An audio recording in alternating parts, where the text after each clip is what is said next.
Филипче ќе дошол да гостува во Алфа, ама кога ќе ја ослободил. О, спасителу мој, дај што побргу дојди и исполни го пророштвото. Ослободи ме од овие унгарски канџи од кои не можам да дишам.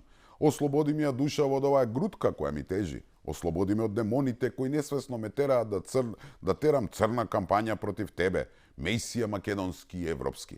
Блудно го поминав животот на земјата, мојата душа ја продадов на унгарската темнина, но сега ти се молам милости, Филипче, ослободи ме од ова робство на врагот Орбан и дај ми желба да исполнувам волјата твоја.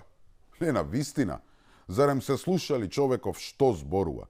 Јас мислам дека и сам себе веќе не се верува, се надмина. А верувам дека не му е лесно во оваа измислена битка со ветерници. Човекот, освен со Алфа телевизија и со своите членови, не гледате води битка со се и се што. Со српската власт, со нивните разузнавачки служби кои биле против неговите напори за слобода, со инфилтрацијата на ВМРО-вците во своите редови, со црните кампањи на Алфа финансирани од Орбан и сега на крај и приватен израелски Мосад. Да, паранојата ги надмина сите граници. Ова луѓе е премногу. Но тоа што ме чуди е како не име прекуглава од овие глупости на останатите членови на СДСМ.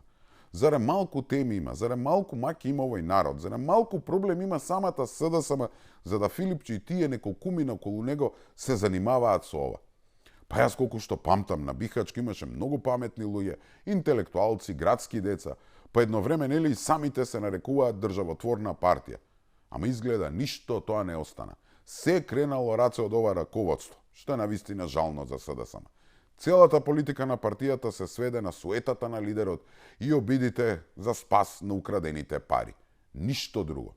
Нели му е срам на СДСМ од Филипче?